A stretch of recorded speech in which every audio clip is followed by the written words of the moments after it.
Salut à tous, quel plaisir de vous retrouver dans votre émission Omnisport, la messe du sport en Afrique et pas seulement d'ailleurs. On va passer un moment exceptionnel cet après-midi. En 90 minutes chrono, on va refaire l'actualité sportive. Évidemment, on va parler du courage, évidemment. La 20e édition des championnats d'Afrique de courage s'est tenue du côté de l'Eswatini. Le Cameroun est sorti avec 5 médailles, donc une médaille en or.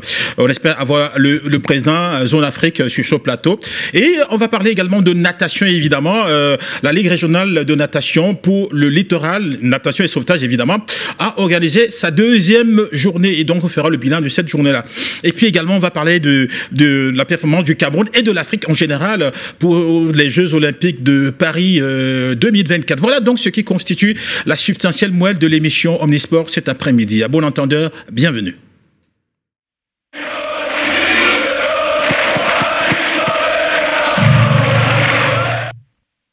Retour donc sur ce plateau. Lui, ça fait longtemps, il n'a pas été ici. Il nous fait l'honneur d'être ici cet après-midi. Lui, c'est Rodolphe Njanjo. Il est arbitre de football. Bon après-midi, Rodolphe. Massouma Sanders, Massouma à tous nos téléspectateurs et surtout au panel. Ben oui, ça c'est original. J'espère que Emmanuel Cetrin-Doumbé va envoyer tout le pas. Bon après-midi, Emmanuel Cetrin-Doumbé. Ah, et bien, comme on dit souvent. Bon après-midi à tous, bon après-midi à tous les téléspectateurs, bon après-midi à tous les auditeurs. Et un gros coucou à ces parents qui sont en train de braver la pluie tous les jours. C'est vrai qu'ils pissent énormément sur nos toits. D'accord. Et puis à côté d'Emmanuel, évidemment, c'est le président de la Ligue régionale de natation et de sauvetage, Monsieur Richard Massé, qui nous fait le plaisir d'être là ce soir ou cet après-midi. Bon après-midi, président. Bon après-midi, Kousti, et bon après-midi à tous les téléspectateurs de Dash TV. D'accord. Alors, le président, j'ai envie de vous poser... D'abord, je pose la question à Rodolphe Njanjo. Alors, Rodolphe, vous avez déjà nagé une fois ? À la piscine et à la plage et surtout au marigot aussi. À Dibomar, il y a plein de marigots dedans. Bon, allez, je dis, donc vous connaissez l'eau. Donc vous avez déjà nagé, vous avez déjà fait une compétition de natation? Non, du tout. Sinon, vous allez vous noyer. Non, parce que c'est pas votre domaine. C'est pas mon domaine. D'accord, là c'est bon. Alors Emmanuel Cetrin-Doumbé, vous avez déjà nagé une fois là? Bah. Évidemment, ce n'est pas la première fois. Comme le copanéliste est en train de le dire, ça ne peut qu'être à la plage quand on va en week-end. Et beaucoup plus dans les piscines de la localité, dans la première et dans la deuxième. Donc vous avez nagé? Évidemment, oui. J'ai nagé étant petit, même présentement, comme je suis si vieux, je peux encore nager. Mais je ne peux pas faire de compétition parce que je ne suis pas un athlète de compétition. Donc vous avez quand même bu la tasse? Bah, pas la tasse, j'ai nagé maximum sur des bassins de 25 mètres. Celle qu'on connaît beaucoup plus à Douala, qui est de l'autre côté de Douala 3e. Oui, le bassin de 25 mètres, sauf que le bassin de 25 mètres, c'est pour les enfants de 5-10 ans. Et c'est là où on organise beaucoup plus les compétitions au Cameroun. Alors, on a le président Richard Massé. Lui, il est champion du Cameroun, champion d'Afrique. Et il nous fait donc l'honneur d'être là ce soir. Alors, président, j'ai envie de poser une question en premier, évidemment. Comment se porte la Ligue régionale de natation et de sauvetage? Oui, Kousti, juste pour vous dire que la Ligue régionale de natation et sauvetage littoral se porte bien. Se porte bien parce que vous voyez que on a eu à faire la deuxième journée de compétition, ça fait déjà une semaine, le 27. Donc, et ce qui est bien parce que nous avons eu plusieurs tout petits, les tout petits, ceux qui venaient d'apprendre la natation. Donc, il y a les vacances, on a eu quand même beaucoup d'enfants qui sont en train d'apprendre la natation. Donc, c'est pour ça que la Ligue va bien. Au fur et à mesure, on a des nouveaux qui arrivent dans la natation. D'accord. La Ligue se porte bien et j'imagine également que les nageurs et nageuses se portent relativement bien aussi. Oui, puisque normalement, vous voyez, dans une fédération, dans une ligue, quand il y a les compétitions, c'est comme ça, donc tout le monde est en joie. Mais donc, il faut faire des compétitions à chaque moment. Il ne faut pas laisser les athlètes rester à la maison. Et surtout pendant les vacances. Donc, il faut les satisfaire avec les compétitions. D'accord. Quand on parle de compétition, évidemment, on parle de la deuxième journée de la Ligue régionale qui a eu lieu le week-end dernier. Alors, on en parle. Comment est-ce que vous avez, apprécié cette deuxième journée? Comment est-ce qu'elle s'est déroulée, évidemment, cette deuxième journée qui a eu lieu, évidemment, du côté de Bonabéry, dans la 4e, à la piscine semi-olympique, évidemment, de Belle-la-Vie? Oui, vous voyez, vous étiez sur place, Kousti. Vous avez vu comment on a eu il y a beaucoup de nageurs, même comme ce sont les vacances, beaucoup sont déplacés. Et la compétition s'est bien placée. Oui. La compétition s'est bien passée. Elle s'est bien déroulée. Et en plus, comme je continue à dire que nous avons eu beaucoup de tout petits qui se sont inscrits pour leur toute première fois de faire une compétition. Donc, tout était bien. Oui, tout est bien évidemment parce que là, on a vu qu'il y avait près de 100 nageurs venus dans tout le je veux dire, le Vauvray, et pas seulement d'ailleurs le littoral pour assister à cette compétition-là. C'est vrai qu'on s'attendait à moins avec les pluies, les intempéries, mais sauf que là, ils sont venus. Et puis l'autre chose également, c'est que il y a eu quelque chose de bizarre, ce qui n'a pas plu durant les 3 ou 4 heures voilà, de compétition. Je sais pour vous dire toujours que. Richard Massé, ça fait la deuxième fois que vous nous faites le coup. Hein.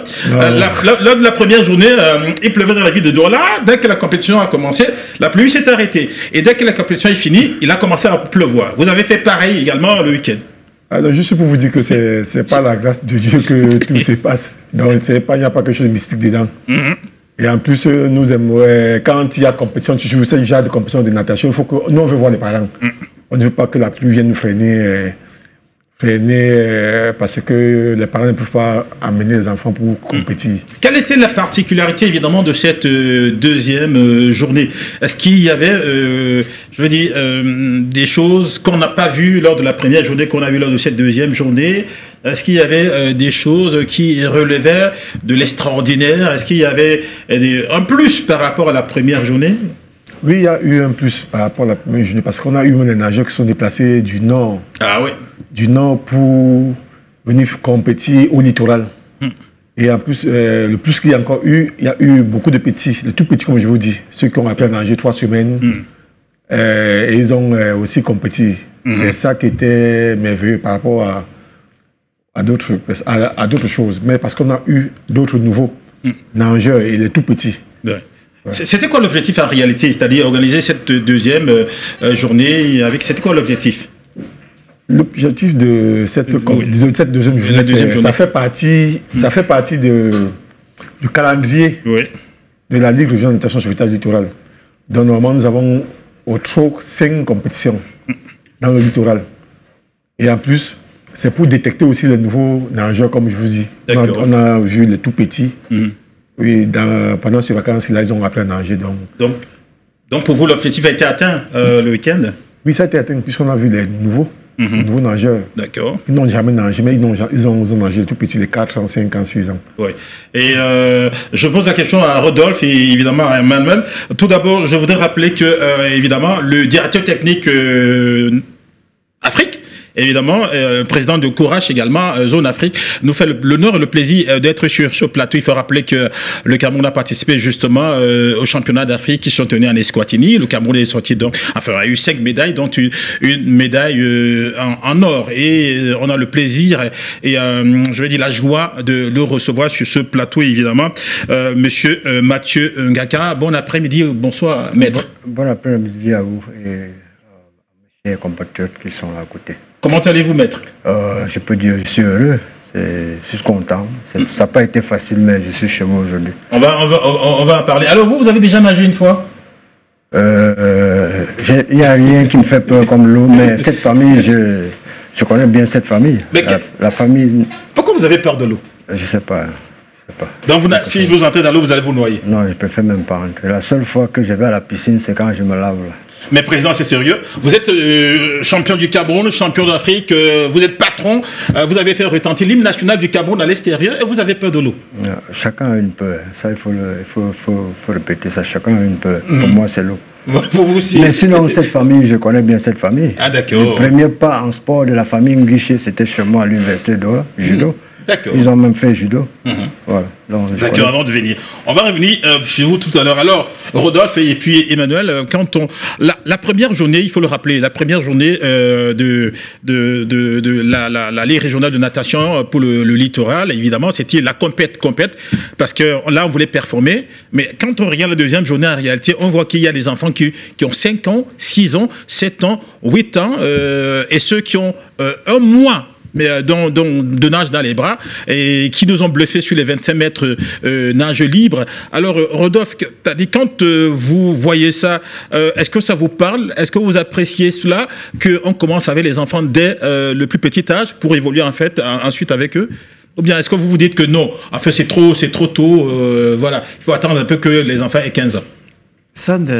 Nous sommes plus dans les années 60 où il fallait avoir 25 ans pour aller commencer à apprendre quelque chose.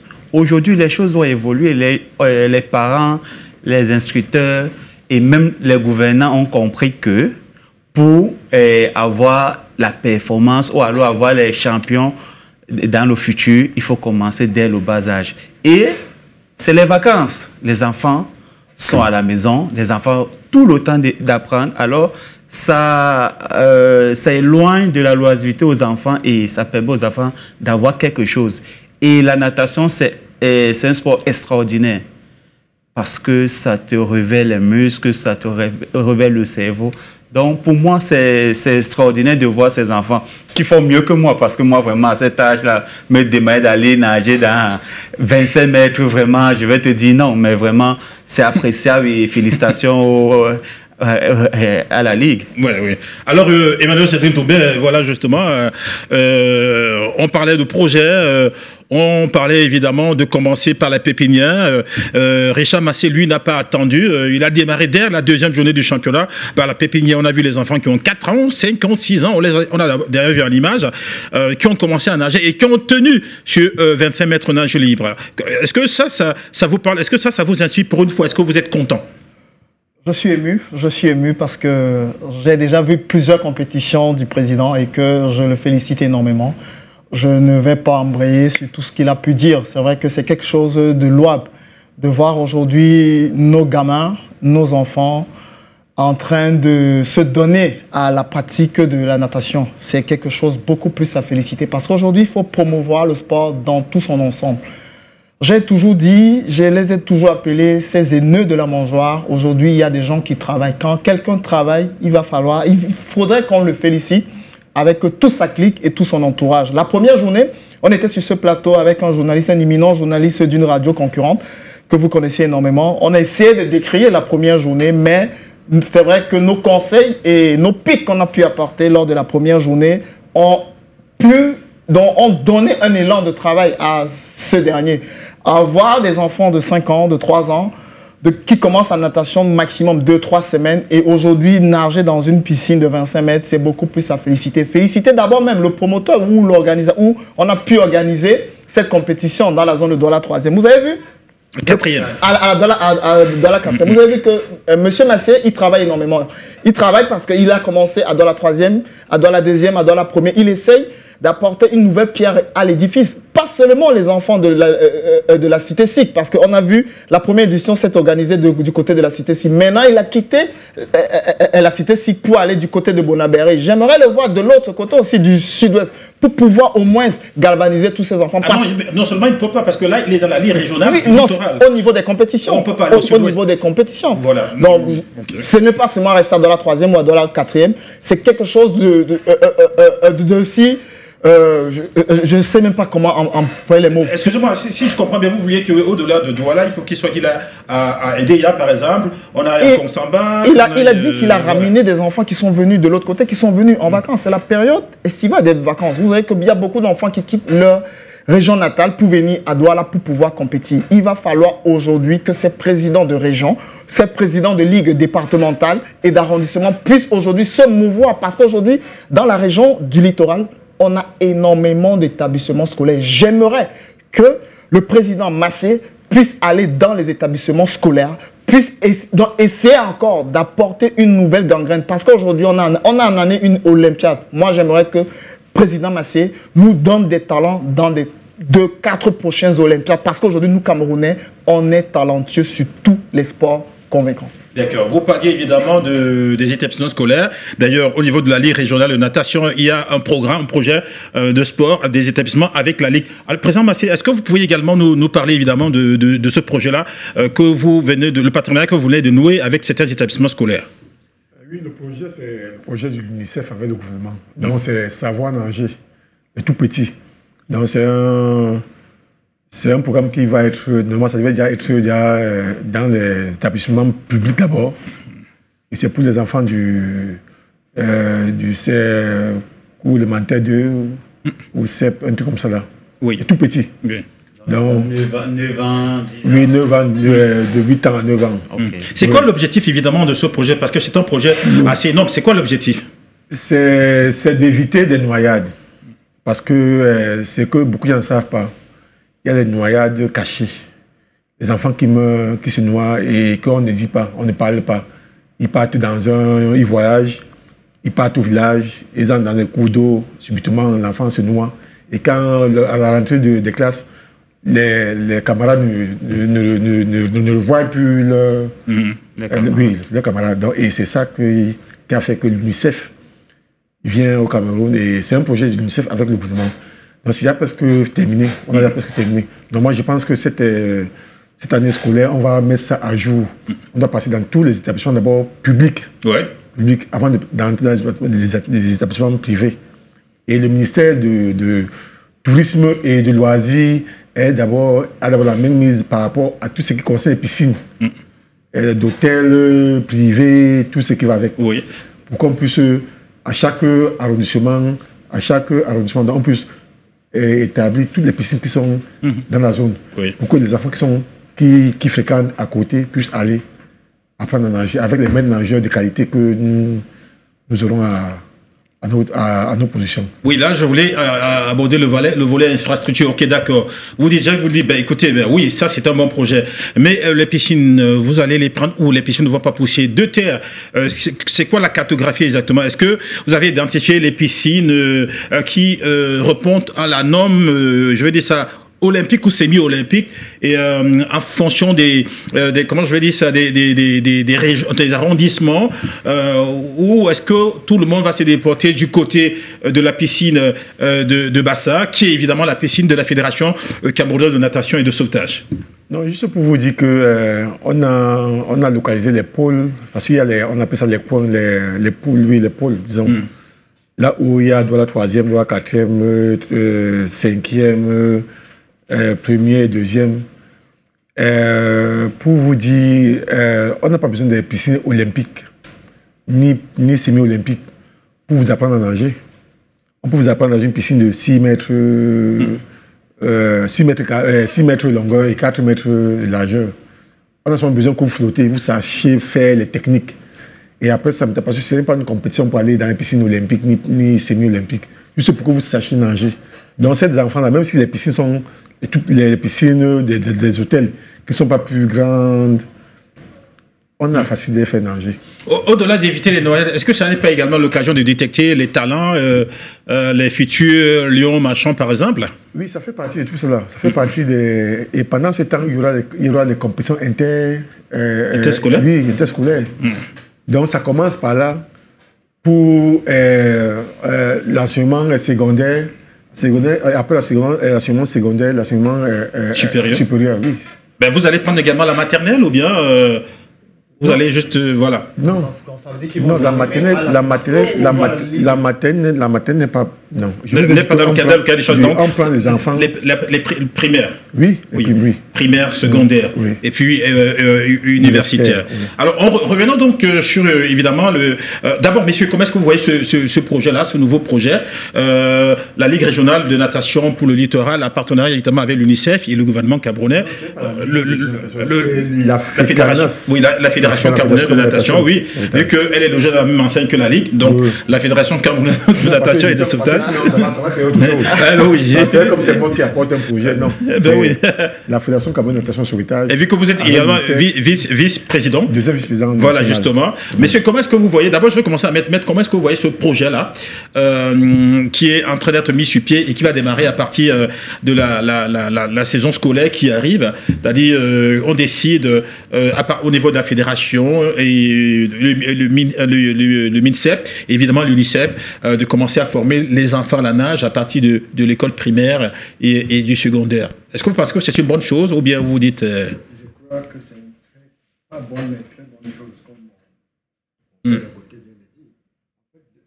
déjà demain, ça va nous éviter le problème d'âge. Les enfants dès 8 ans. Ah, ça, c'est ça va régler ce problème. Oui, vraiment, ça c'est quelque chose de... Ce qu'on appelle le sport par classe ou par tranche d'âge. Ça va nous éviter beaucoup de problèmes demain. Donc ça va éviter beaucoup de problèmes demain. Vous dites que ça, au moins ça va résoudre ce problème-là. Ça va résoudre. Ça va résoudre. Pourquoi? Parce qu'on prend les enfants dès la pépinière, c'est ça? Oui, parce que déjà même en sport, si un enfant a 25 ans et qu'il nage comme un enfant de 8 ans, ça ne sert à rien. C'est ce qui parfois, ça nous permet, ça force déjà à couper l'âge. Déjà avec ce projet, c'est bien parti. On aura facilement des champions avec âge normal.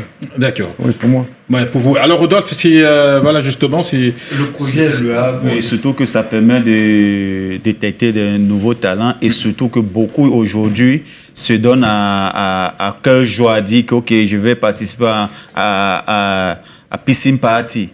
Donc les enfants aiment bien la piscine et si aujourd'hui on peut les enseigner ou cette technique des nages et autres, là, c'est une bonne chose. Sauf que ce projet a des limites parce qu'à un moment donné, ça va profiter à certaines personnes et non à d'autres. Comment ça, expliquez-nous? Tout simplement parce qu'on parle très bien de projets, UNICEF, Fédération, ministère des Sports, oui. et ministère de l'enseignement secondaire. Sauf que, en ville, oui, d'accord.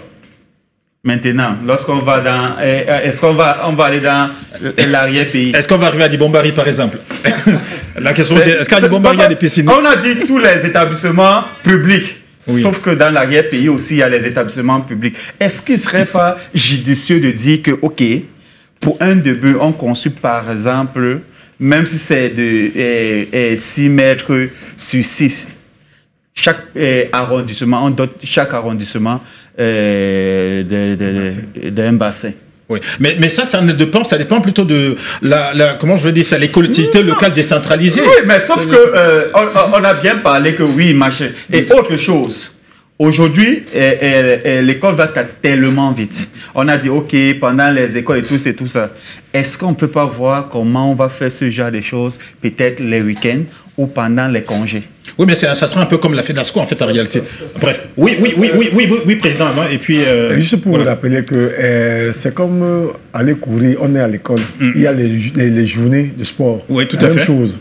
Donc, on n'a pas seulement dit que l'école publique, on a bien dit qu'on commence d'abord par le public, après on entre dans le privé. Oui. On cible d'abord le public. En fonction des autorisations aussi. C'est ça. Parce qu'il faut aussi que les établissements adhèrent au projet. Les établissements privés. Voilà. Mais si c'est public, c'est un truc qui est déjà classé. D'accord.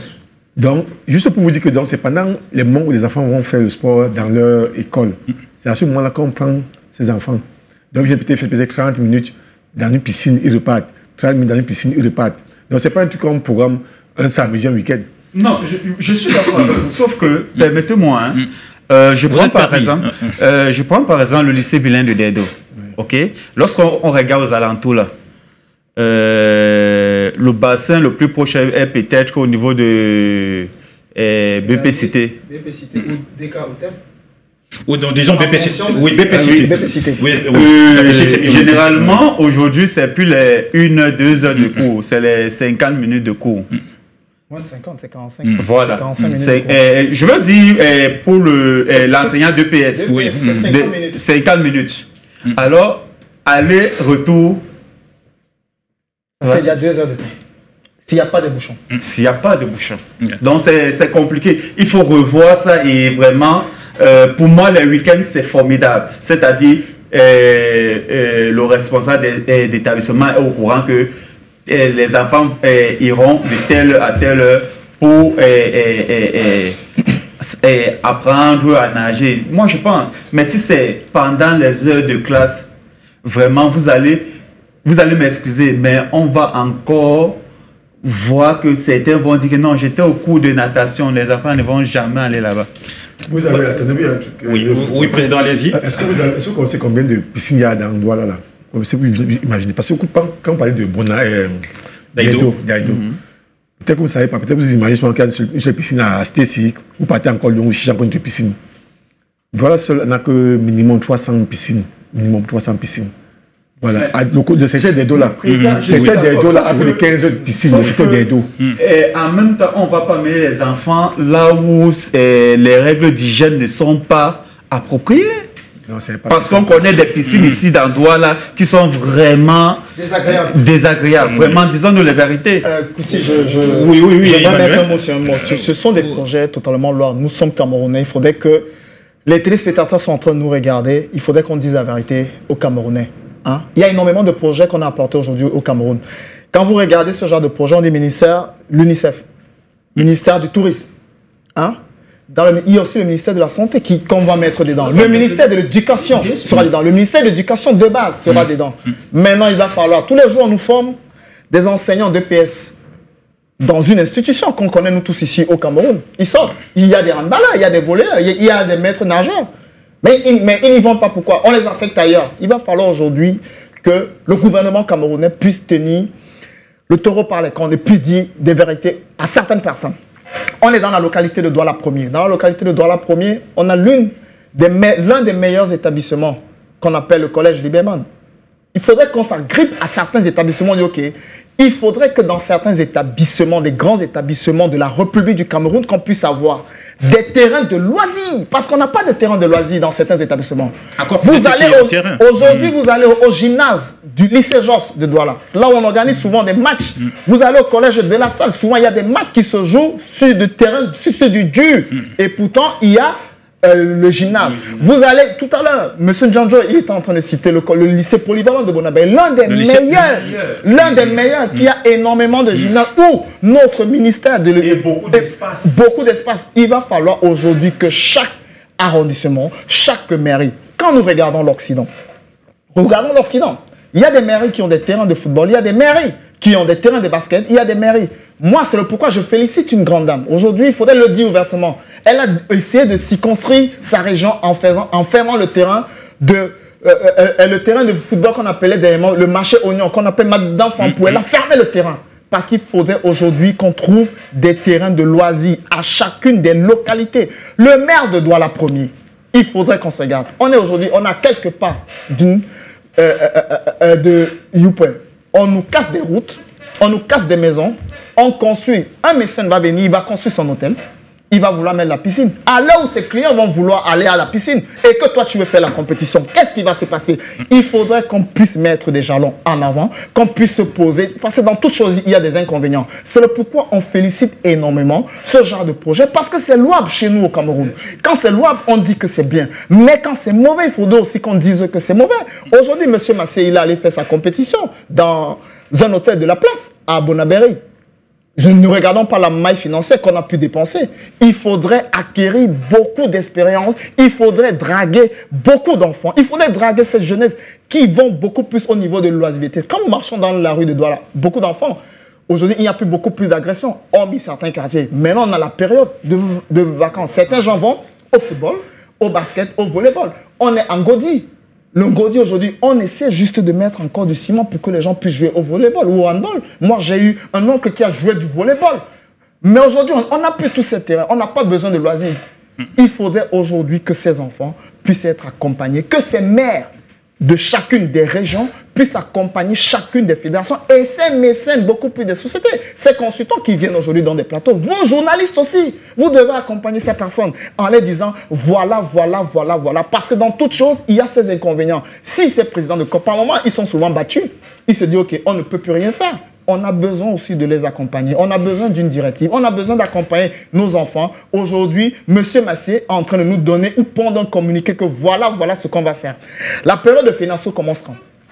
Aujourd'hui, s'il faudrait qu'on organise des compétitions au Cameroun, je le dis ouvertement, hein, l'école commence à la période de septembre. Si les compétitions au Cameroun, toutes les compétitions sportives commencent à la période de octobre, à la mi-avril au Cameroun, c'est la période des compétitions, des concours, des examens officiels, on décide d'arrêter toutes les compétitions. Si au Cameroun, on joue toutes les coupes du Cameroun, le jour de la fête internationale de l'unité nationale, je suis sûr et certain que beaucoup d'enfants vont revenir.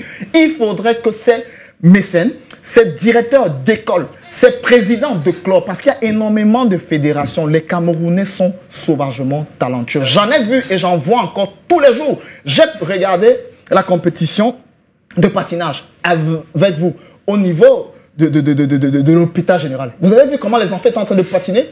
Il y a certains qui se sont blessés. On a regardé le karting en plein Bonando. Ça s'est passé quand? Un dimanche, on était obligé de fermer la route. Il faudrait aujourd'hui, s'il faille organiser les compétitions au Cameroun, qu'on ait un organigramme, qu'on puisse déposer. Le gros problème, c'est le ministère de l'Éducation physique du Cameroun qu'il faudrait aujourd'hui mettre les jalons en avant. Mais sauf qu'Emmanuel, on n'en est pas là. On nous parle d'un projet embryonnaire. En fait, après, il y aura un projet témoin. C'est-à-dire, en réalité, c'est un peu cela. On a pensé, on s'est dit, ben, écoutez, les enfants ont des problèmes. Et j'évoquais tout à l'heure, des fois, quand les enfants vont au village, les enfants se noient parce qu'ils ne savent pas nager. Les enfants, pour certains, c'est un tout petit peu compliqué. Et on se dit, ben, écoutez, la natation, étant donné que ça peut être une niche de médailles pour le Cameroun, et quand on voit que ceux qui sont les meilleurs dans le monde entier, et on le voit là des Jeux Olympiques, là, ils ont 15 ans, 16 ans, 17 ans, pourquoi pas adapter comment on appelle ça, la politique de natation, comment je veux dire, à la sauce camerounaise. La politique sportive, pas de natation. Non, on parle de natation. On parle bien de natation, pas sportive.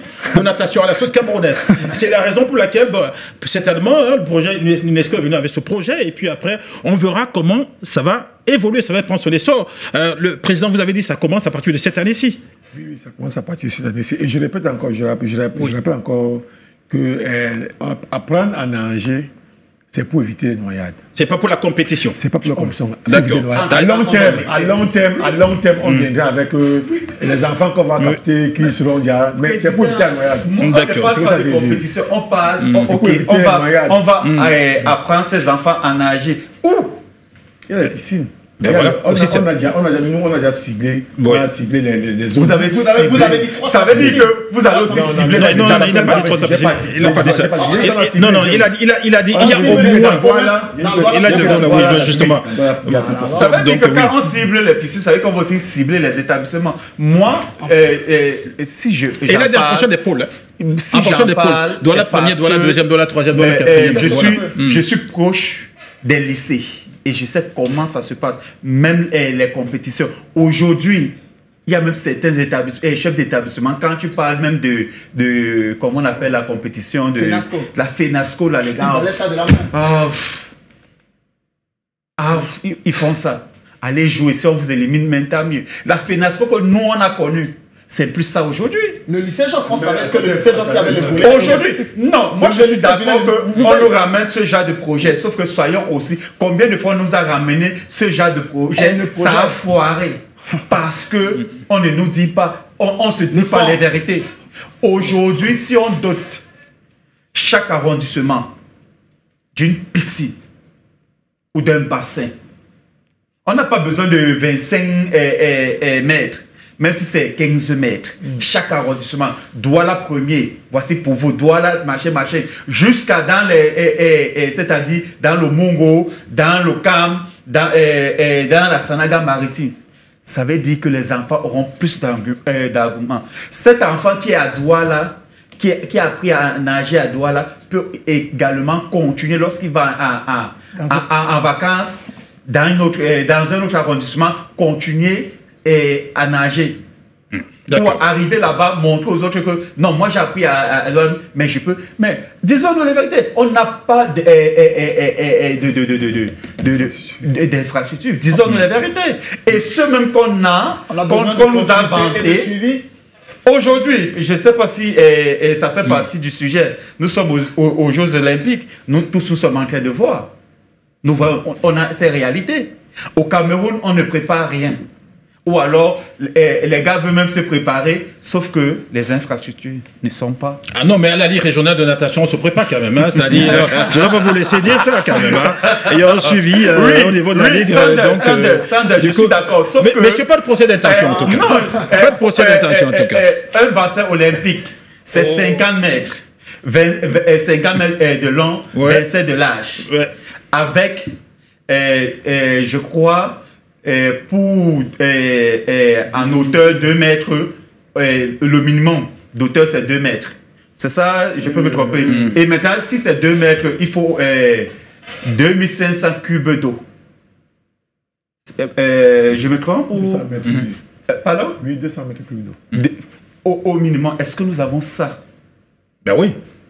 On l'a. Ben, regardez les piscines à côté. La piscine olympique, on se vante. Non, semi-olympique. Semi-olympique, justement. C'est 25. Mais on a qu'il y a une piscine à Japoma. S'il te plaît, de grâce, l'hôtel est sous les grâces. Bon, oui, d'accord. Mais, donc, messieurs, on a un tout petit peu compris. Vous êtes content qu'on ait ce type de projet, mais vous questionnez quand même l'implémentation de ce projet-là et de manière pratique.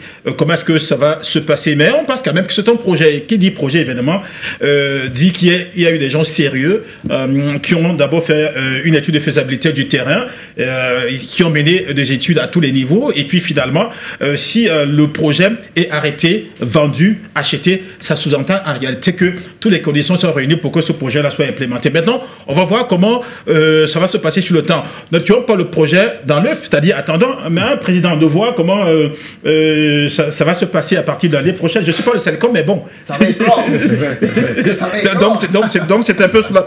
Alors, président, dans votre projet également, enfin je veux dire, lors de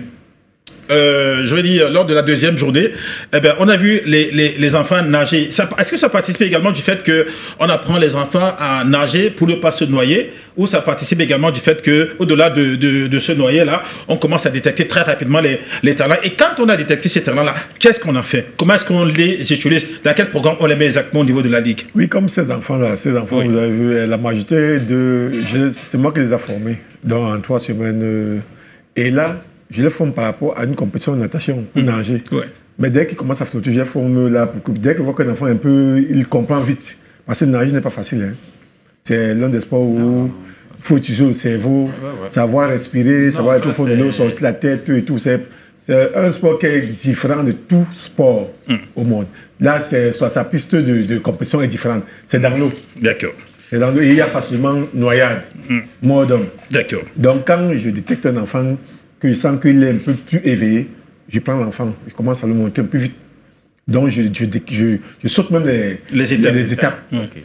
Ouais, pour qu'il apprenne vite. Et ces enfants, c'est ces enfants que j'ai amenés pendant la compétition. Et juste, normalement, c'est pour faire éviter les noyades. C'est comme je vous ai dit que actuellement, on ne sait pas, vous entendez que telle personne est décédée, tel enfant est décédé. C'est parce que peut-être les parents, il y a les piscines, il y a les maisons aussi, les villages qui ont des piscines derrière les maisons. Et ils sont en train de faire peut-être, il y a peut-être une petite cérémonie quelque part là, les tout petits viennent. Et dès qu'ils se retournent derrière la maison, ils voient peut-être un ballon ou un joueur qu'ils attirent.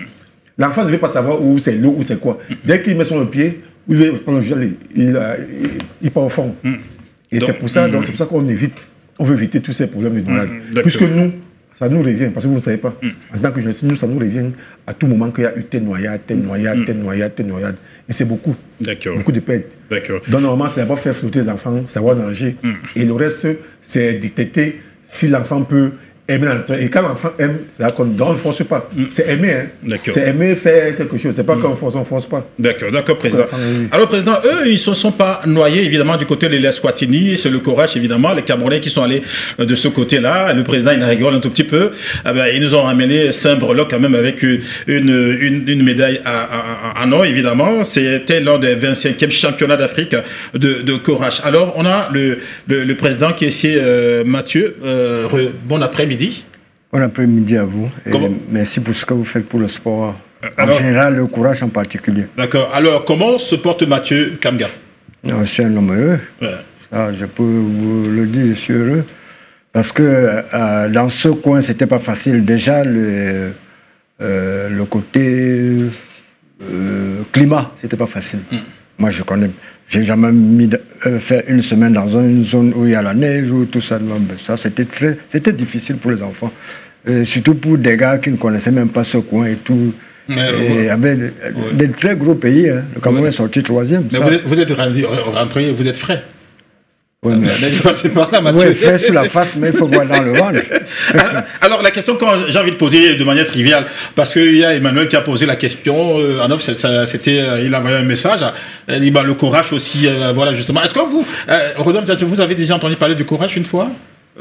Pas encore, mais lorsque tu m'as envoyé le conducteur, j'ai essayé de voir et je suis allé très rapidement sur Google.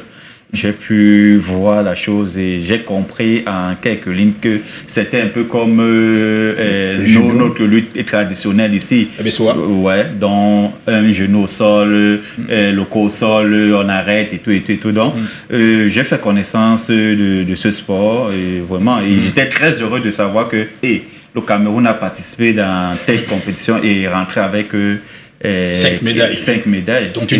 Donc, ça a félicité. D'accord. Alors, Emmanuel, vous découvrez le Courage. Koussim Baguet, je suis fier quand j'entends toujours des Camerounais avec des médailles de l'autre côté. Et quand on parle de l'Eswatini, c'est un pays dans l'Afrique du Sud. Ben oui, c'est pas facile. Avant, on appelait ça le Lesotho. Voilà, c'est dans l'Afrique du Sud, c'est pas facile. Et que quand vous m'avez envoyé, comme M. Ndiandja a dit,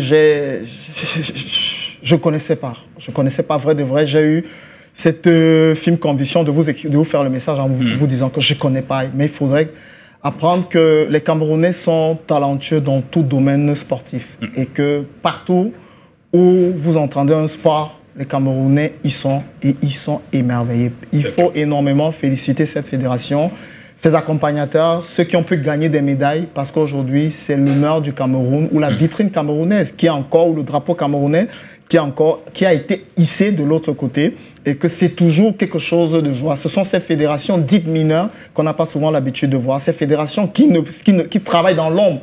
Et ces gens qui travaillent toujours dans l'ombre qu'on a aujourd'hui, on a envie aujourd'hui de féliciter parce qu'aujourd'hui, il y a énormément de talent.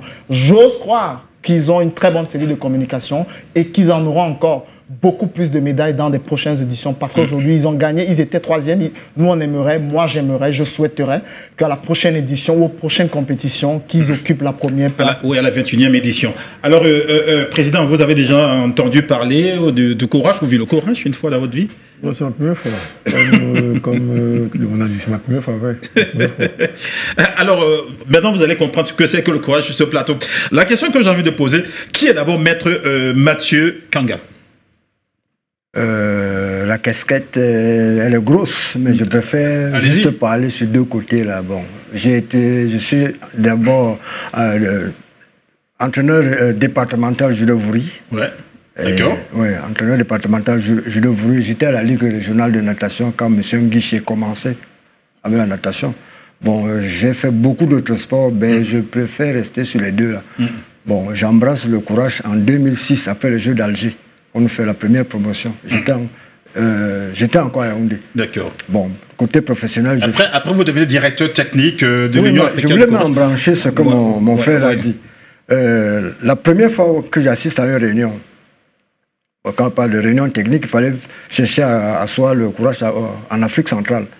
Bon, j'entre en contact avec le président de l'Union africaine, un Sud-Africain, Thomas. Donc, il y avait un stage où quelqu'un formait, il balait une fille. La fille crie. Je lui dis que non, je peux faire mieux. Il me dit que non, tu es président dans un pays, non, il faut laisser. Je lui dis que non, ça, quand on balaye une fille, elle crie la mort, ça ne me plaît pas. Parce qu'il a dit quelque chose, il ne sait pas, ça va même toucher. Eux, ils disent que les Camerounais ont une facilité d'adaptation. C'est pour ça, c'est comme ça qu'ils appellent. Moi, ça m'a beaucoup marqué. Bon, dès que je passe sur le tapis, je fais le même balayage à l'enfant. L'enfant tombe, mais elle n'a pas mal. Alors son coach dit, bon, peut-être parce qu'elle est légère, tu peux essayer ça sur moi. Je dis que je te balaye sans te toucher et tu auras pas mal. Je fais ça sur lui. À la fin, on me dit, ben, il faut qu'on doit asseoir une réunion parce que vraiment, on peut exploiter les qualités que tu as. Est-ce que tu as déjà fait ceci? C'est un peu comme ça que ça va. On a une très grosse capacité d'adaptation. Et même, comme mon cher frère a dit, on peut aller à plus que ça. Et ça, je peux vous faire une promesse pour les années prochaines.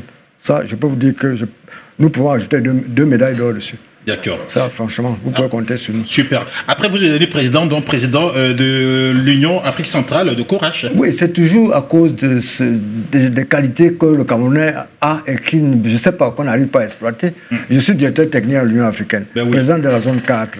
Directeur et dans le coaching également. Oui, directeur de coaching et d'éducation. Voilà. C'est rare qu'on donne ces 3 postes à une même personne d'un pays. Ça, franchement, on peut se vanter. Ça, c'est vous. Maintenant, on parle de Courage. Le président a dit qu'il ne connaît pas du tout. Emmanuel a dit que, bon, honnêtement, voilà, Rodolphe pareil. Alors, la question que moi, j'ai envie de vous poser, une question simple. Qu'est-ce que le Courage? Le Courage, c'est un sport de tradition ouzbek. Mais vraiment, s'il faut détacher au sens que vous voulez, mon frère d'à côté a dit, c'est simplement de la lutte, comme on parle traditionnel, et avec des habits. Ouais, chaque pays dans le monde veut se définir à partir d'un sport. Comme m'a posé une question une fois, pourquoi vous ne pouvez pas prendre le nôtre et faire ça? Est-ce qu'on sera accompagné? Parce que tout ça revient. Bon, le courage, c'est un sport de lutte ouzbek devenu mondial. Parce que bon, la personne qui le met en marche a fait sambo, il a fait judo. Et il se rend compte que c'est les mêmes choses qu'on fait chez lui, chez eux, comme il a dit. Il a dit que, mais attendez, si on s'assoit, si on pouvait s'asseoir et mixer certaines choses et créer la nôtre. Donc, ce qui fait que le monsieur s'assoit, il fait tout le tour des régions.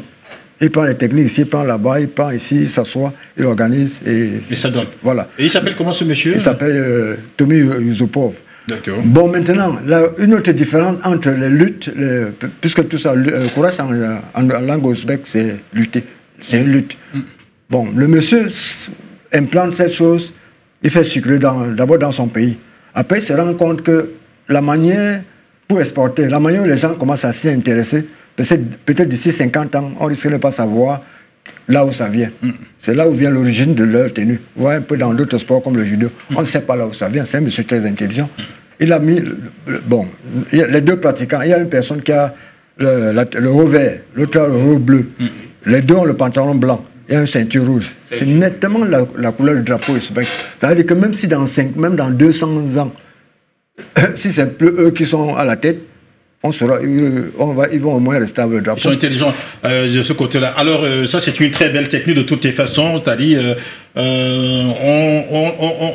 on cimente ce sport-là. Chez nous, on dit, ben, écoutez, ça nous appartient.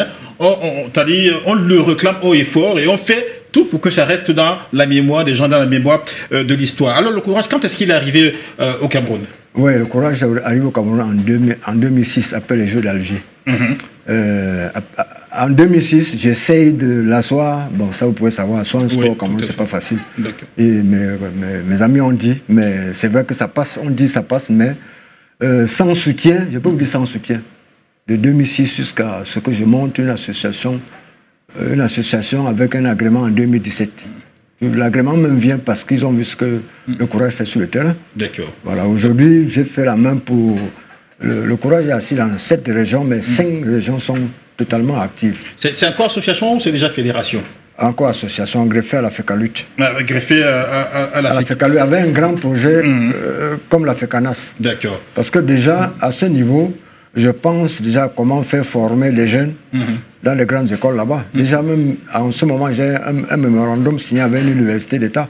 C'est-à-dire qu'au Cameroun, si une université accepte, ou une école, ou une université accepte le courage, ça donne le départ à une coopération qui peut aller jusqu'à l'échange des enseignants. Alors, comment est-ce qu'on appelle l'athlète, celui qui pratique le courage?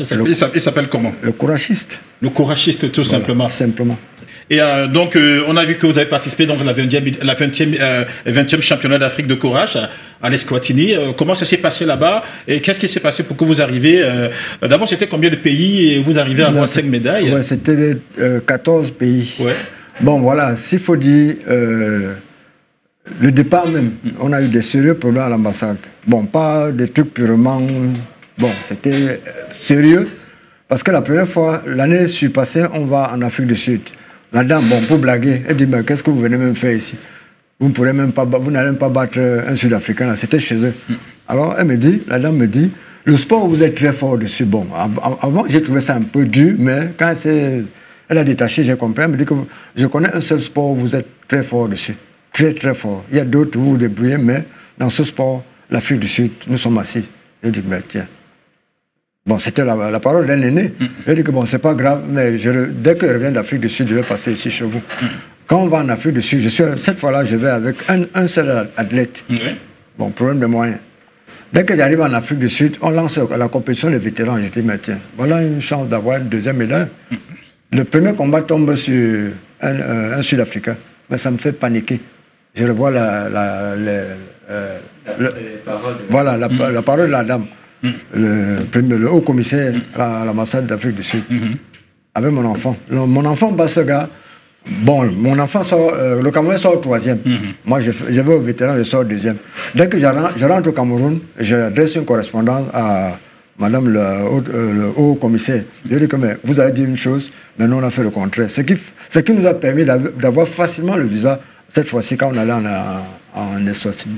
D'accord. Et puis vous arrivez dans l'Eswatini, vous glanez donc 5 médailles pour le Cameroun, une médaille d'argent, une médaille d'or et puis 3 médailles de bronze. Et je vais vous dire une chose, ça n'a pas été facile. C'est-à-dire qu'on quitte ici dans une zone. Bon, la seule personne qui était un peu habituée au froid, c'est celui de...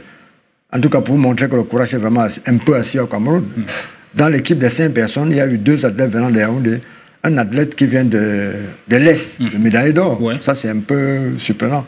Et les 2 autres venaient du littoral. Les deux troisièmes. Alors, vous avez parlé tout à l'heure de la difficulté. Comment s'est passé, comment je vais dire, la sélection? Ok, vous avez dit tout à l'heure, mais comment est-ce que ça s'est passé après le déplacement, quitter d'ici, arriver à l'Eswatini, loger là-bas et puis quitter de là-bas au retour? Est-ce que c'était facile ou c'était difficile? Ça, c'est d'un de deux. Est-ce que vous avez été accompagné, si oui, par qui? Est-ce que vous avez été accompagné par les autorités camerounaises ou bien l'argent est sorti de votre poche? Je peux dire des amis, des partenaires et autres. Le seul soutien qu'on nous a donné, c'est peut-être le soutien administratif. Côté financier, je crois qu'on regarde tout peut-être que le football. Alors que nous, on va à 5, on revient avec 5 médailles. Le football qui sort à 11 ou à 25, il revient avec une médaille. D'accord. C'est quelque chose. C'est quand même... Voilà. Là, vous... Allez, messieurs... Voilà la réalité quand même, c'est-à-dire ils vont avec leurs propres moyens au 20e championnat d'Afrique de courage, ils reviennent avec 5 médailles, une médaille d'or, une médaille d'argent, 3 médailles de bronze, et puis oui. Excusez-moi, je vais enchérir avec quelque chose. Oui.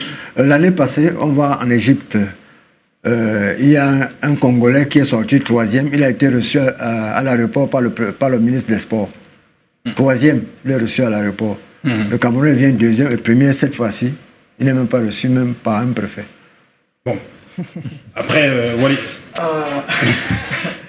Voilà donc, voilà donc la réalité de... D'abord, j'ai envie de poser la question au président. C'est-à-dire, comment est-ce que vous appréciez évidemment cette performance-là et puis tout ce qui tourne autour du courage, la gestion évidemment administrative de ce sport-là. C'est-à-dire, ils sont allés par leurs propres moyens au championnat d'Afrique, 20e championnat d'Afrique. Ok, ils arrivent là-bas, ils se battent comme ils peuvent, ils reviennent avec 5 médailles. Médaille d'or, médaille d'argent, médaille de bronze. Et après, c'est comme si... ils n'étaient allés nulle part parce qu'en réalité, on ne leur a pas déroulé le tapis rouge. Pourtant, il dit encore qu'on se concentre essentiellement sur le football. Pourtant, il y a d'autres sports qui peuvent nous ramener les médailles comme le courage actuellement. Mais juste pour dire que le DTN, il dit ce qui est vrai. Et c'est réel au Cameroun. On s'est focalisé dans le football. Alors qu'il partent 5 personnes, rapportent 5 médailles. Et le football, depuis là, on ne voit pas le football, la tête du football. Il n'y a que les bagarres dedans, les gens font que se discuter, on ne sait pas ce qui se discute dedans. Donc le DTN a raison. Et en plus, comme il dit, c'est dans leur poche, ils partent souffrir là-bas pour porter une médaille. Et même pas, il dit même un préfet. Le préfet, c'est beaucoup. Il dit même pas même le maire de la ville. Le préfet, c'est beaucoup. Le préfet, c'est beaucoup. C'est ça là. Oui. J'adore écouter Massé, parce que quand Massé, il a quelque chose, il a... Ça, c'est... Oui, mais après... oui. Président, je vous félicite. Je vous félicite pour tout ce que vous avez pu apporter de l'autre côté de l'Occident ou de l'autre côté de l'Eswatini avec vos athlètes, le courage, le discours, parce que vous avez été propre, vous avez été comme un parent, vous les avez encouragés, vous les avez donné un discours poignant, un discours qui les a galvanisés, qui les a apporté une autre image. Parce qu'aujourd'hui, l'image, c'est pour eux, c'est pas juste pour le Cameroun. Parce que beaucoup de gens aujourd'hui se disent, ces sports dits mineurs ne vont rien nous apporter. Au Cameroun, nous en comptons plus de 54 fédérations. Vous avez dit que vous êtes une association, vous êtes né depuis 2006. 2006 à maintenant, ça fait de nombreuses années, mais dans l'association, c'est en 2017 que vous avez dit, que vous avez donné votre agrément. Vous voyez la périodicité à laquelle vous avez eu le temps de travailler. Vous avez dit beaucoup de choses, vous avez dit vous êtes imprégné dans cette région et 5 régions travaillent. Sont actives. 5 régions sont en train de travailler. Ces 5 régions qui travaillent, ça veut dire que vous avez essayé de greffer au moins 1 à 2 personnes par région. Si c'est 5 régions qui travaillent. Moi, j'essaie de voir cela. Vous avez eu des problèmes financiers comme toutes les autres fédérations. Ce n'est pas parce que le football, on en parle énormément sur des plateaux de télé ou des radios. Le football aussi a des problèmes. Si aujourd'hui, parce qu'aujourd'hui, il faudrait qu'on le dise ouvertement, vous êtes un président, vous êtes un directeur technique. Si aujourd'hui au Cameroun, les directeurs, ces médecins, vous avez ces fédérations ou ces associations dites fédérations, décident d'être autonomes. Parce qu'aujourd'hui au Cameroun, on a besoin de l'autonomie. Si vous avez, quand vous avez, je prends juste un petit exemple, vous décidez de vous marier, ce n'est pas quelqu'un qui va vous donner de l'argent. Vous décidez de faire l'organisation de votre fête, vous avez déjà commencé à chercher. Donc vous avez commencé à chercher. Il va falloir que vous vous greffez aux personnes dues, aux personnes qui pourront vous accompagner, qui pourront galvaniser ces jeunes. Parce que vous avez dit encore tout à l'heure que vous aimeriez gagner la première place à la prochaine édition. Ça veut dire que vous n'irez pas avec 5 athlètes. Vous avez l'ambition d'aller avec une quinzaine, une vingtaine d'athlètes. Il va falloir aujourd'hui qu'on puisse vous accompagner. Ces journalistes qui sont beaucoup plus, qui sont en train toujours de poser des questions, parce qu'ils ne regardent pas. Aujourd'hui, je suis heureux que Kousti Sande Mbangue a eu l'occasion de mettre le crash devant la scène. Il faudrait qu'on félicite ces athlètes. Il ne faudrait pas seulement attendre le mérite. Si demain vous êtes champion du monde, le mérite ne sera pas seulement pour le Cameroun, ce sera beaucoup plus pour ces enfants. La nouvelle vitrine aujourd'hui qu'on voudrait pour ces sports dits mineurs, c'est de donner énormément d'engouement à cette jeunesse, de leur donner un dynamisme de travail, de leur donner un plan de travail. Certains peut-être, parce que le président refuse de le dire, il y a certains parmi vos athlètes qui sont des élèves. Certains peut-être ils ne travaillent pas, ils n'ont pas un travail décent.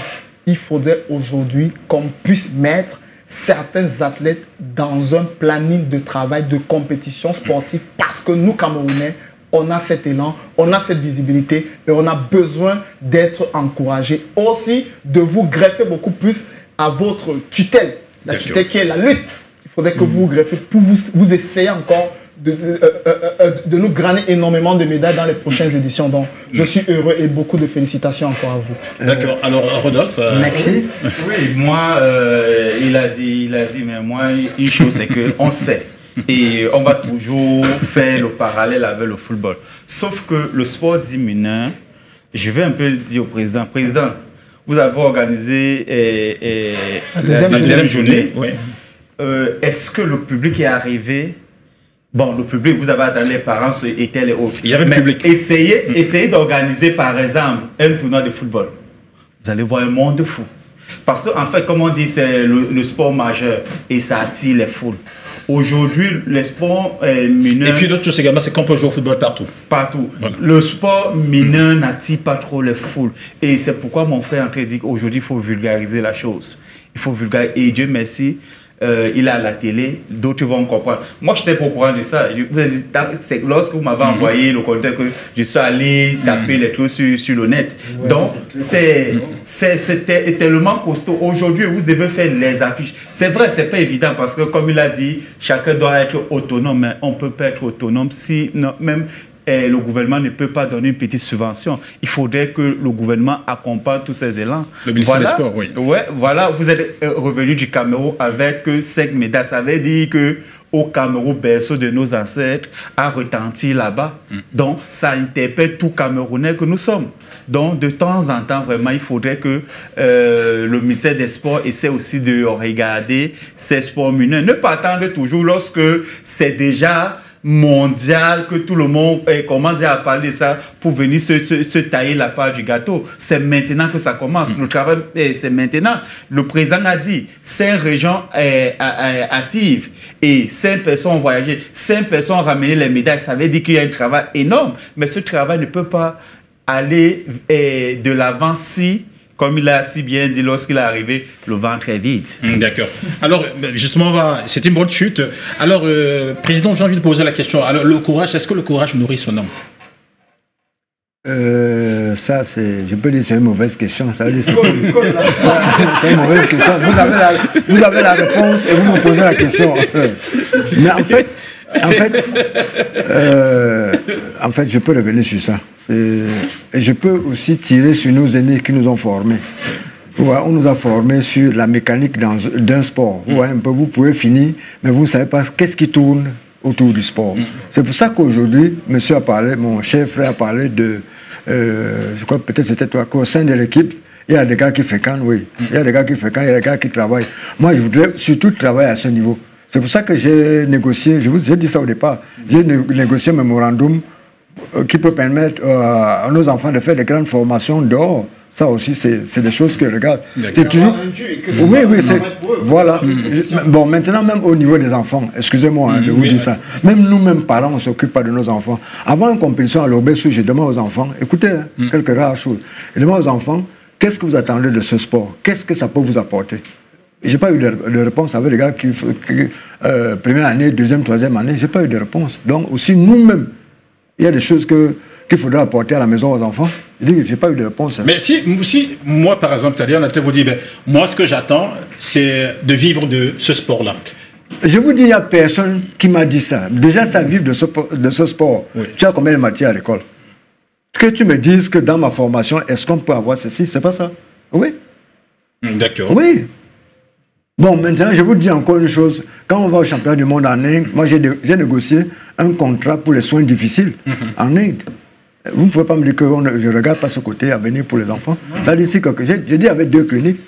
Oui, mais attendez. Oui. Ce que vous êtes en train de dire, c'est qu'au-delà du sport, le courage également est thérapeutique, c'est ça? Non, ça veut dire qu'on parlait de qu'est-ce que les enfants peuvent avoir. Il ne faut pas penser... Non, la question c'est, est-ce que le courage nourrit son homme? Est-ce qu'on peut vivre du courage en tant qu'activité professionnelle?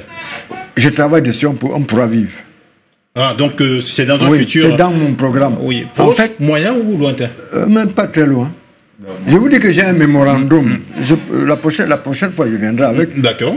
J'ai un mémorandum qui dit, si une école accepte ça, c'est le début d'une coopération. Je connais des universités qui n'ont pas de contact dehors. Ça, ne cachons pas ça. D'accord.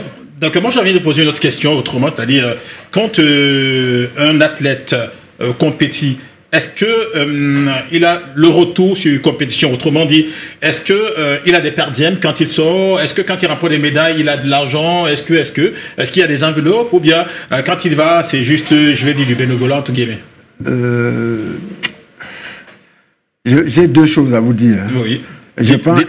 Non, je ne peux pas vous cacher. Oui. Je prends un exemple sur le mot championnat d'Afrique et Coupe d'Afrique. Oui. Chez nous, c'est les championnats. Vous savez qu'un championnat ne donne pas l'argent. Ça, vous savez. Donc vous allez c'est gratuit. Je viens.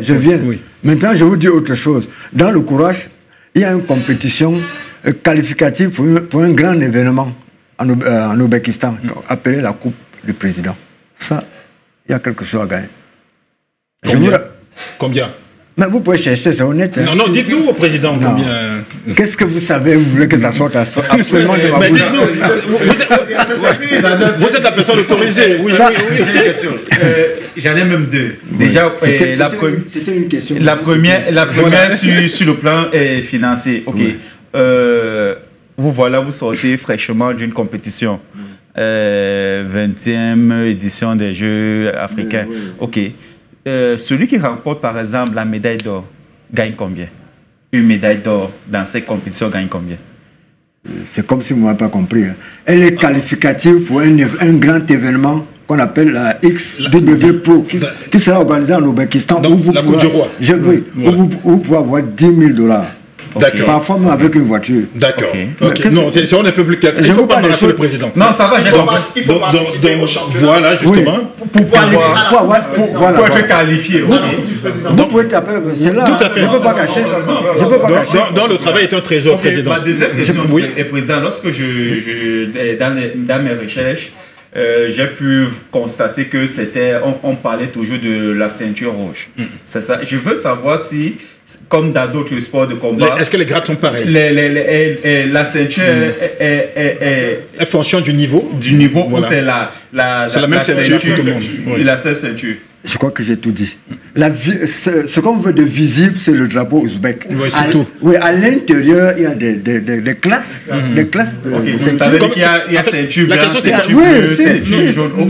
La question, c'est pour celui qui est à l'extérieur. Non, je suis d'accord. Oui, comment est-ce qu'on défend? On dit que, bon, celui-ci, par exemple, il est en 16e, celui-ci, il est en 5e, celui-ci en 4e. Bon, à ce côté, je reviens. Oui. Il y a 5 grades élémentaires. Oui.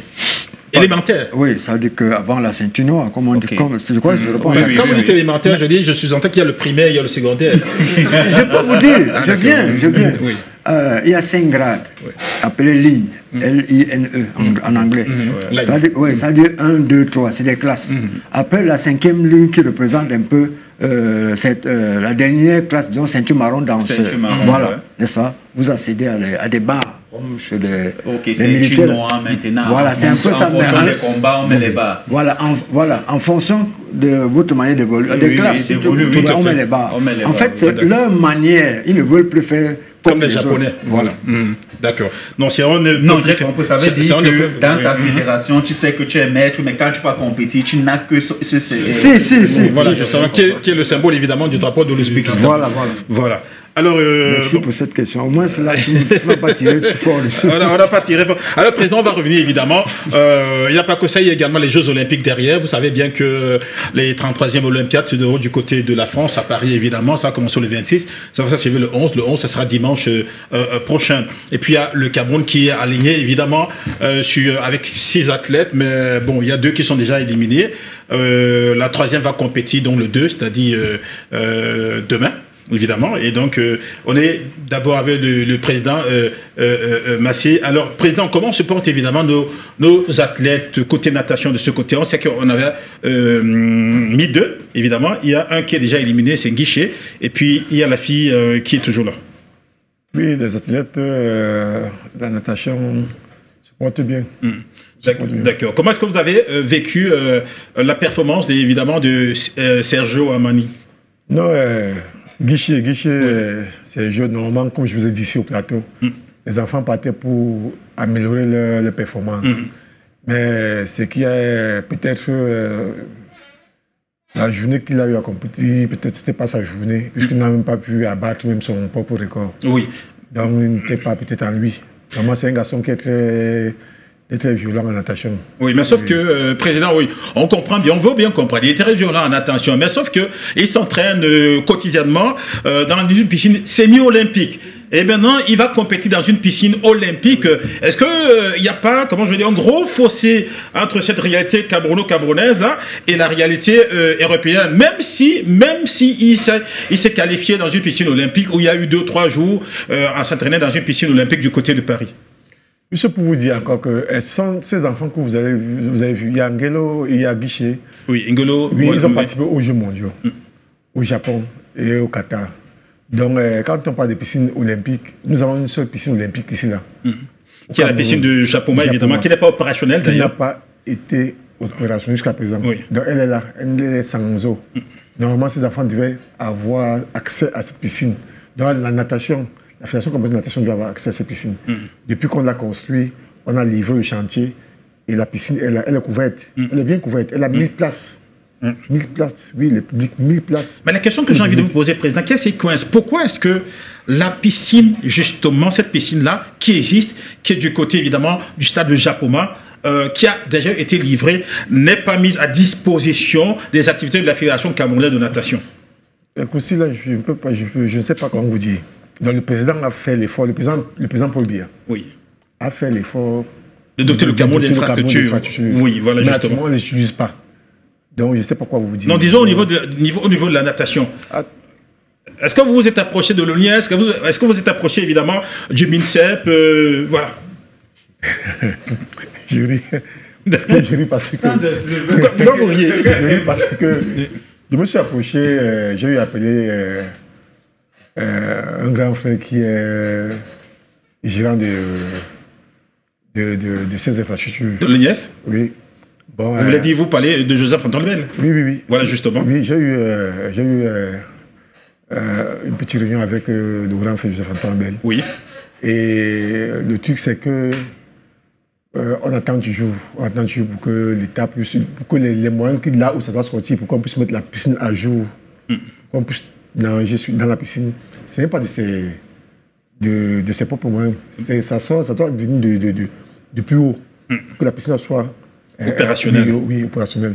Donc Oui. Donc, du coup, si cette piscine n'est pas opérationnelle, quelle que soit la bonne volonté que vous aurez, quels que soient les rêves, vous ne pourrez pas rivaliser mano à mano avec ceux, par exemple, de la France ou du Japon ou de la Chine qui sont à présent dans le top 3 ou encore l'Angleterre. Oui, mais c'est pour ça que tu vois que les enfants demandent, d'ailleurs, les athlètes demandent toujours, eux demandent les bourses à l'étranger pour aller avoir les bonnes infrastructures et qu'ils soient bien suivis. Puisque c'est là, quand on finit dans le genre, on ne sait pas comment l'enfant va manger ou comment il va dormir et tout. Donc, on ne sait pas. Donc, l'enfant n'a pas l'entretien. Son entretien est difficile. Et rien que la piscine semi-olympique à Japoma, c'est d'abord, pour la piscine olympique, il faudra un encadrement par rapport à tous ces enfants-là. Oui. On peut avoir des infrastructures, mais l'encadrement est d'abord très important. Mais déjà, vous, au niveau de la fédération, vous encadrez bien ces enfants. Au niveau de la Ligue, vous faites pareil. Tout ce que vous demandez, c'est qu'on mette la piscine à disposition de la fédération. Ou à moins que je me trompe. Oui, attendez, c'est une chose. Les compétitions à haut niveau sont différentes. Oui. C'est différent par rapport à tout ce qu'on fait là, que la Ligue et tout. C'est différent. Ce qui veut dire que la compétition, vous faites de la Ligue là qui est différente là, et vous avez des enfants qui sont qualifiés, ils ont fait les minima, et vous espérez... Non, mais ces enfants doivent... C'est ce que je te dis. Ils doivent avoir des infrastructures qui sont vraiment ouvertes et avoir tout ce confort-là. C'est pas avoir peut-être une piscine 50 mètres et que ça va te profiter à faire tout. Oui, non, quand vous parlez de confort, qu'est-ce que vous mettez dans le confort exactement? Dites-nous. Le suivi, c'est le suivi. Qu'est-ce que vous mettez dans le suivi? Le suivi dit que l'enfant ne peut pas survivre seul parce qu'il faut beaucoup. C'est-à-dire, autrement dit... Tu as compris. Je n'ai rien compris du tout. Enfin, vous voulez la subvention de l'État, c'est ça? C'est ce que je te dis, il faut la subvention de l'État. Il faut le suivi. Voilà. Il faut le suivi, puisque le parent ne peut pas être derrière l'enfant pour faire ce que l'État devait faire. Puisque tous ces enfants, tout ce monde que vous voyez aux Jeux Olympiques là, les grands, tous ces grands là, tous ceux qui sont faits, les sportifs qui sont aux Jeux Olympiques, ont été suivis par leur pays. Il y a eu les budgets qui ont été déplacés. Il y a eu les budgets qu'on a financés. On a financé par rapport à eux. Et la compétition, et une compétition comme celle-là, les Jeux Olympiques, on ne fait pas ça en 3 mois, ni en 2 mois. Ça ne se peut pas à 4 mois, 8 ans. À 4 ans, à 8 ans. Est-ce que vous, au niveau de la fédération ou au niveau de la Ligue, vous ne pouvez pas avoir des activités génératrices de revenus, vous ne pouvez pas vous autofinancer? Attends, oui. Fousti, oui. Et le courage nous dit qu'on demande la magie. Juste pour te dire, on a un président, El Arouan, qui sort, je te dis bien que c'est un monsieur qui dépense sur son argent personnel pour que ses enfants puissent même voyager pour aller dans les Jeux mondiaux et tout cela, et pour aller faire les stages un peu loin. Il sort de son argent dans ses poches. Donc, imaginons tous ces... On regarde les Jeux Olympiques. On vous dit ce que chaque pays a eu à faire par rapport à telle fédération, à tel athlète.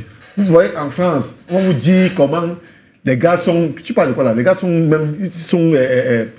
on a commencé à y penser des centaines de milliards par rapport à leur formation, par rapport à leur stage. Ils sont bien, les gars. Ils sont capables de changer les hôtels pour aller laisser même les camps. Le village des Jeux. Oui, le village des Jeux, aller louer dans d'autres hôtels. Et ce n'est pas l'argent de l'État. Mais ici au Cameroun, ce n'est pas ça. Est-ce que vous avez porté ce projet-là auprès, tout de moins au niveau de la tutelle, près du MINSEP, et vous avez défendu ce projet-là, il a été validé, et puis derrière, ça n'a pas suivi? Si tu parles comme si c'était la première fois. Donc, c'est comme si c'était la natation seule qui était peut-être au jeu. Je pense qu'il y a une pongiste qui a commencé à demander de l'aide partout au truc. Oui, mais ça, c'était pas pour ces Jeux Olympiques. Vous voulez parler de Sarah Enfuie. Oui, mais c'était pas pour ces Jeux-ci. C'était pour quand? C'était pour les mondiaux. Ça date quand même de pas mal de temps. Ça fait partie de la même chose. Donc, c'est dedans toujours. Donc, c'est dedans. C'est pas les trucs qu'il faut changer. Donc, le Cameroun, tout le sport Cameroun, vous connaissez. Le sport non, Cameroun, je sais pas. Tu connais bien le sport Cameroun. Est comme c'est là. On pense seulement au football. Alors que le président a dit qu'il n'y a pas de sport mineur. Et on parle au sport, au football. On pense qu'au football. D'accord. Oui. Alors, quel est votre souhait finalement, président Richard Massier? Parce que là, vous dites c'est compliqué. Nous, on veut bien faire des champions. On peut faire des champions, on a l'expertise, mais sauf qu'on n'a pas le cadre adéquat. Et quand bien même le cadre adéquat existe, il n'est pas mis à disposition de la fédération camerounaise de natation. Quand même il est mis à disposition, où il a été vendu, le retour n'est pas toujours ça. Qu'est-ce que vous espérez, vous? Ce que je demande d'abord, c'est l'ouverture de la piscine olympique qui se trouve à Japoma. Oui. Pour les athlètes, pour la natation. Au moins que les nageurs du Cameroun puissent s'habituer à une piscine de 50 mètres. Parce que c'est que vous ne savez pas. Hein? Oui, dites-nous. Oui. Donc vous avez dans un, comme à la Défense Arena, oui. À Paris, là, vous trouvez tout un grand stade. Ça, c'est un stade. C'est un stade. Vous avez peut-être 17 000 personnes dans le stade là, pour regarder la natation. D'abord, tu es frustré. Même la joie là, que tu avais là-dedans, tu vois le monde. Donc, une première fois, hein, tu es étonné d'abord que mais ça, c'est quoi? Tu es là au milieu, il y a le monde. Et tu n'arrives, on ne s'entraîne pas dans les piscines olympiques. On s'entraîne dans les piscines qui sont semi-olympiques, qui ne sont même pas d'abord dans les normes. On peut avoir une piscine de 25 mètres, mais elle n'est pas dans les normes. On a une piscine de 25 mètres qui a peut-être 1,65 m.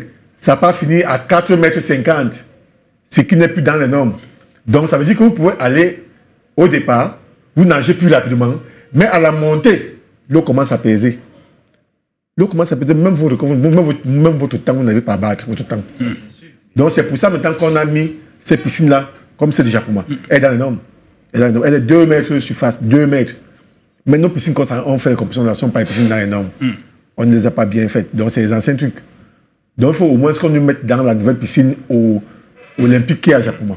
Pour que les nageurs puissent s'adapter dans les normes actuellement. C'est ça, c'est ce qu'on veut. On veut cette infrastructure qui est fermée depuis longtemps. Donc, ce qui veut dire que si on vous met dans les normes, comme vous dites, la piscine olympique de Japoma, vous êtes sûr que pour les Olympiades de 2000, nous sommes en 2024, 2028... 2028, 2032, les choses vont changer. Vous aurez des médailles d'or. Oui, non pas les médailles d'or, mais les choses vont changer. On va avoir des médailles en Afrique, puisque même en Afrique, on a des médailles. Donc, ces enfants ont des médailles en Afrique. Oui, on se souvient de l'Angola, ici. Oui.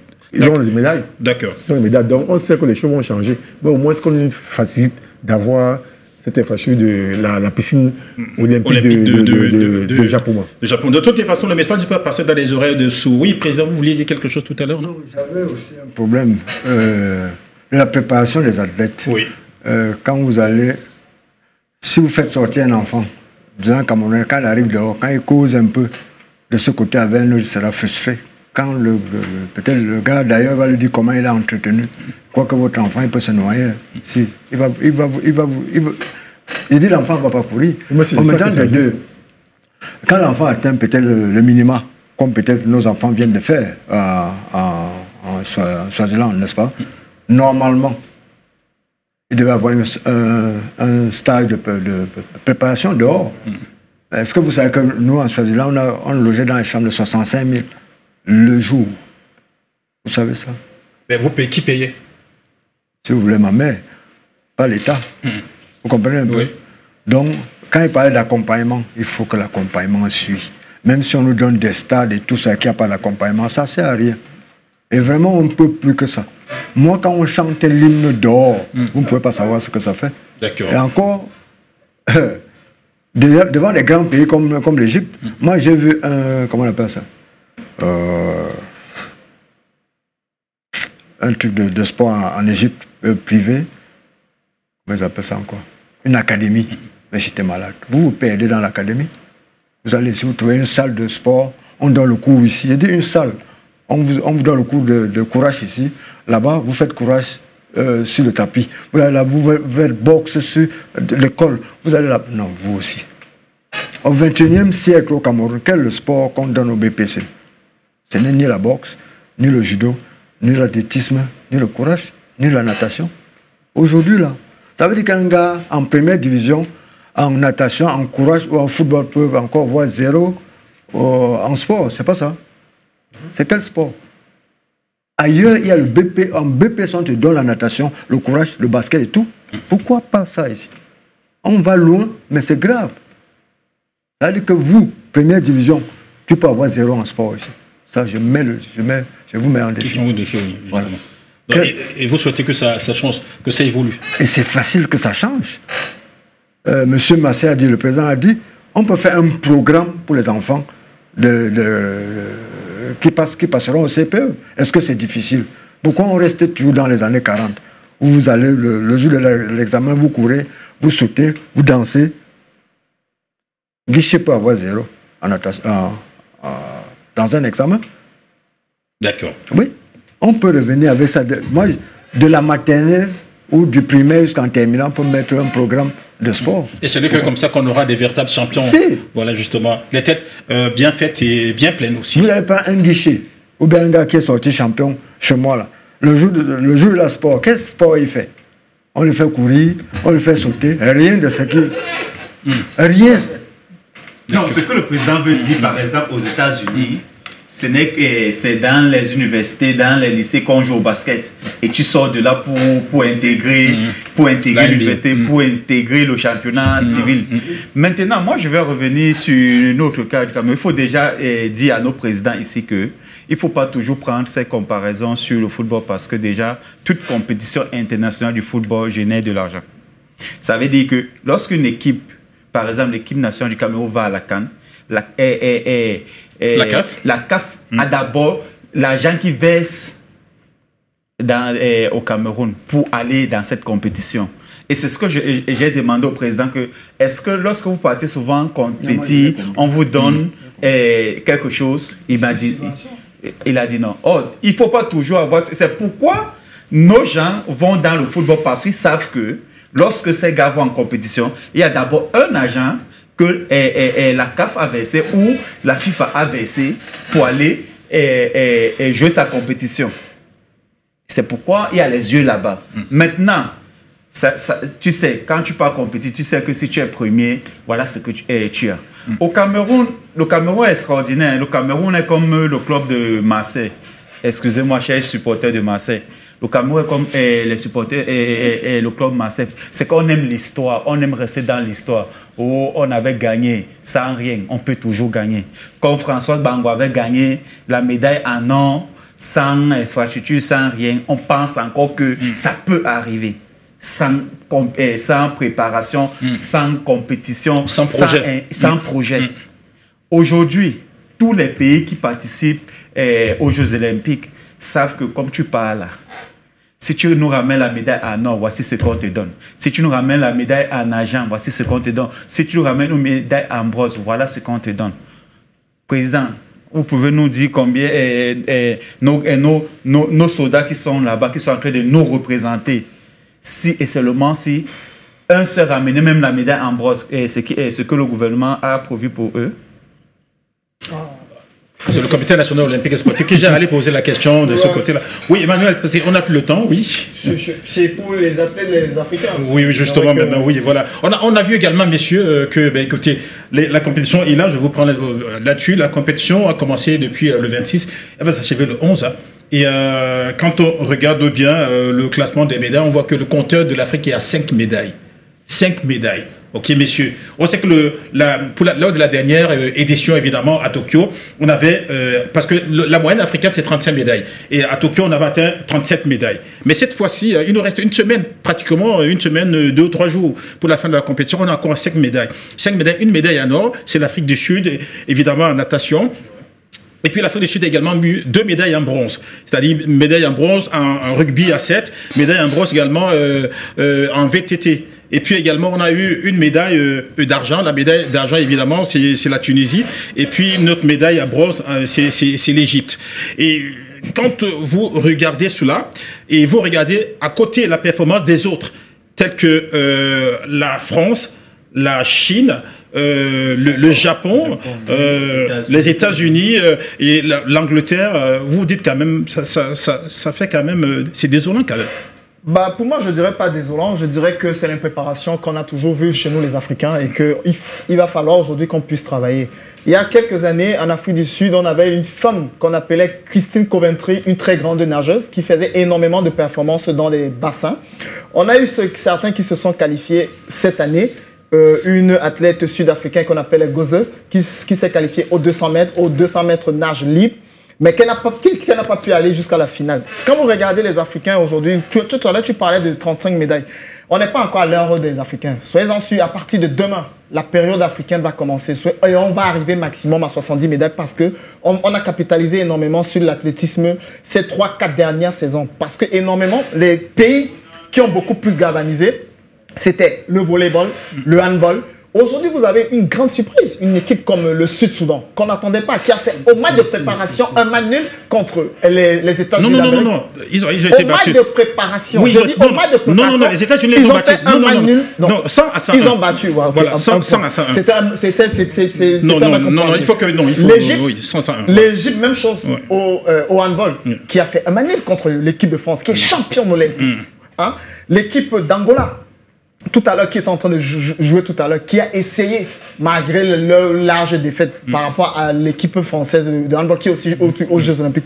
On essaie de grappiller certaines médailles, on essaie d'avancer. Moi, je parlerai des fédérations, des pays qui étaient totalement si petits. Vous avez vu la Sud-Afrique, l'Ivoirienne qui a fait le judo au 51 kilos, qui était éliminée au quart de finale. Elle n'est pas sortie des saisons. Il y a de cela 4 ans. Elle n'était même pas qualifiée. Donc ça veut dire que du jour au fur et à mesure, les Africains vont essayer de développer. Donc moi, je n'attends précisément peut-être avec la natation, on a perdu. On a encore la chance au volleyball. On peut sortir. Même au handball, on peut encore peut-être le athlétisme aussi. En athlétisme, voilà, je suis certain à 10 000% parce qu'on a énormément de compatriotes. Les Africains sont, si on a au moins 80 médailles en athlétisme, on est sûr et certain qu'on pourra avoir 10 médailles en or. Seulement, le 1500 mètres, on a le champion olympique qui est africain, que ce soit homme et femme. Il y a un Marocain et l'Éthiopien. Le 800 mètres, c'est un Kenyan qui peut gagner. Et on a aussi des chances de gagner même. On peut être même finaliste. Les Africains peuvent être même finalistes au 100 mètres ou au 200 mètres. Parce que le Kenyan, qui est totalement si fort au 100 mètres, le Kenya qui fait le 100 mètres, il est parmi les 9 mondiaux. Sans tout faut bien que on a notre Africain, Emmanuel qui peut aussi être finaliste, on peut aller aux 400 mètres. Tout à fait. Le seul problème qu'il faudrait que chez nous, Africains, qu'on puisse régler rapidement, c'est qu'on doit aller avec énormément d'athlètes. Vous avez une compétition. En fait, en réalité, ce que vous dites, c'est qu'il faut penser en projet. Les Américains sont partis près de 300 athlètes. Les Français sont partis plus de 300. Les Chinois sont partis plus de 300. Et vous êtes partis avec 6, donc c'est normal. Ils sont dans les disciplines auxquelles nous, le Camerounais, on ne voit pas. Mais tous les jours, on est dans le pont d'Ivoire, on voit les gens sont en train de faire la pêche. Qu'est-ce qui nous fait de faire le tir à l'arc? Ça peut nous gagner énormément de médailles. D'accord, Emmanuel. Alors, Président, merci beaucoup d'être passé parmi nous cet après-midi. Est-ce qu'il y a un message à adresser, évidemment, à tous ceux qui vous regardent? Non, il faut qu'ils viennent faire du courage. Et que merci pour ceux qui nous ont envoyé des messages, même étant de l'autre côté là. Vraiment, le courage, on peut le faire à tout âge. À l'âge où on peut parler, marcher, on peut faire courage. On vous localise où exactement? Il y a Ndokoti, il y a l'Université catholique et il y a Yon. D'accord. Merci beaucoup, Président, d'être passé par nous. Merci aussi à vous. Je crois que c'est la 2e fois que j'arrive ici. Tout à fait. Alors, Rodolphe, merci beaucoup d'être passé cet après-midi. C'est moi qui dis merci à la maison, une fois de plus, avoir pensé à moi. Je suis là et mon et à ma maman du côté des Bombaré. Voilà, justement. Alors, Emmanuel, Cédric, merci beaucoup. C'est moi qui te remercie. J'espère qu'on a pu apporter notre pierre à l'édifice et que tous ceux qui nous ont écoutés, j'espère qu'ils ne nous en voudront pas si on a essayé de décorner certaines disciplines parce qu'aujourd'hui, on regarde beaucoup plus le football. Mais c'est le Cameroun qui va gagner demain. Alors, Président Massé, pour finir, quel est le message qu'on peut adresser à tous ceux-là qui nous regardent? Est-ce que d'abord, on est sûr d'avoir une médaille, tout au moins, aux Jeux Olympiques, ou bien c'est mort? Et par rapport, évidemment, à la Ligue, est-ce que la 3e journée se profile déjà à l'horizon? La médaille pour quand? Il y a Ngolo qui est là. Non, je vous dis que les nageurs qui sont partis, c'était pour améliorer leur performance. Donc 0 médaille en natation, ça c'est clair. On n'a pas de médaille en natation. Ce qui est dit est dit. Et pour la Ligue régionale de natation, dont je suis en train de préparer pour la 3e journée, je vois la date et que je vais annoncer dans bientôt. Et en plus, je remercie beaucoup la Ligue, je remercie Dash TV avec tout ce qu'ils font par rapport au sport. D'accord. Merci beaucoup également. Allez, messieurs, merci à vous. Président, merci d'être passé. Rodolphe, merci. Cédric, merci. Président, merci. Allez, merci pour tout. Merci de tout. On va mettre la clé sur le paillasson. Ben oui, c'est déjà fini. On va se donner rendez-vous la semaine prochaine. N'oubliez surtout pas que nous sommes en mode Jeux Olympiques Paris 2024. Ça commence le 16, le 26. Ça va s'achever le 11. Et donc, chaque soir, sur le Prime, évidemment, il y a la minute olympique. On vous fait vivre les Jeux Olympiques comme si vous y étiez. Allez, on se donne rendez-vous la semaine prochaine. Surtout, n'oubliez pas, nous sommes Dash Media, la voix de l'Afrique. Au revoir.